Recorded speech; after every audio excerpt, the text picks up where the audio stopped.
महाभारत युद्ध के लिए किस्सों किताबों में भले ही पांडवों से अन्याय और द्रौपदी के अपमान को लिखा और बताया गया है, लेकिन इस भयंकर नरसंहार के मूल में एक ऐसा व्यक्ति भी था जिसका चित्रांकन हमेशा से एक असहाय राजा के तौर पर होता है।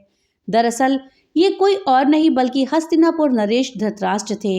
इनकी क्रूरता की करतूतें ऐसी रही जिसने न सिर्फ राज्य का सर्वनाश कराया बल्कि अपने कुल को भी पूरी तरह से मिटाकर छोड़ा।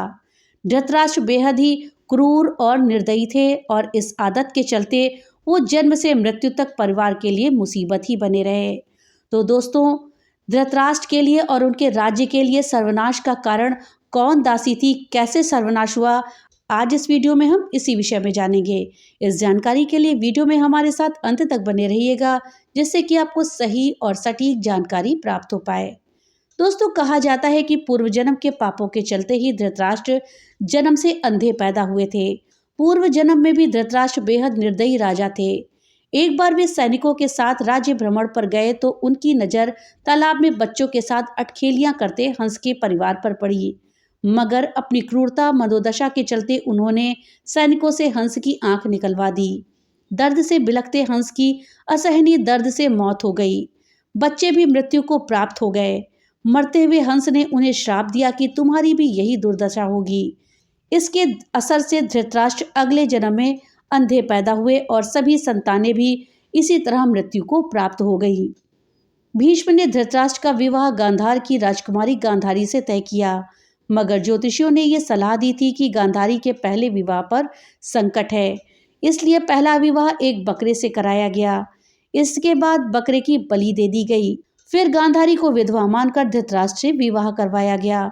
अब गांधारी विधवा थी, इसका पता लगने पर आग बबूला धृतराष्ट्र को शक हुआ कि न जाने किस कारण विवाहिता गांधारी का पति मर गया। धृतराष्ट्र ने धोखे का कारण अपने ससुर राजा सुबल को माना और पूरे परिवार को कारागार में डाल दिया। यहाँ पूरे परिवार की जगह सिर्फ एक ही व्यक्ति का भोजन एक मुट्ठी ही दिया जाता था, अर्थात पूरे परिवार को केवल एक मुट्ठी भोजन ही मिलता था। भूखे परिवार से कोई तो जीवित बचे, इसलिए ये भोजन सबसे छोटे पुत्र शकुनी को दिया गया। ऐसे में बाकी परिवार भूख से मर गया और शकुनी बहन गांधारी के साथ हस्तिनापुर में बच गया। उसके बाद शकुनी ने अपनी बहन गांधारी के साथ हुए धोखा तथा अपने पिता और भाइयों की मृत्यु का बदला हस्तिनापुर में रहकर धृतराष्ट्र से लिया। ये बदला उसने पूरे कौरव कुल के नाश करके लिया। दोस्तों, धृतराष्ट्र जन्म से अंधे ही नहीं थे बल्कि कामांध भी थे। गांधारी और उनके 100 पुत्र नहीं बल्कि 99 पुत्र और एक पुत्री दुशाला थे। दोस्तों, जब गांधारी गर्भवती थी तो धृतराष्ट्र ने राजमहल की एक दासी से अनाचार किया था। फिर उसके बाद दासी से उन्हें एक युयुत्स नाम के पुत्र की प्राप्ति हुई। इस तरह कौरव 100 पूरे हो गए। आहत दासी ने धृतराष्ट्र को दावाग्नि में भस्म होने का श्राप दे दिया था। इस कारण से उनकी मौत जंगल में जलने से हुई थी। तो दोस्तों, इस तरह से एक दासी का श्राप बन गया धृतराष्ट्र के सर्वनाश का कारण। साथ ही पिछले जन्म के श्राप भी उनके सर्वनाश का कारण बना। जानकारी आपको कैसी लगी हमें कमेंट बॉक्स में लिख करके जरूर बताइएगा।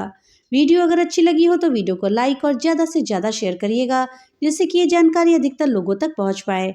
और हाँ, अगर चैनल पे पहली बार आए हैं तो कृपया चैनल को सब्सक्राइब कर लें और बेल आइकन दबाना न भूलें, जिससे कि मेरी वीडियो सबसे पहले आप तक पहुंच सके। तो मिलते हैं अगली नई वीडियो के साथ, तब तक के लिए राधे राधे।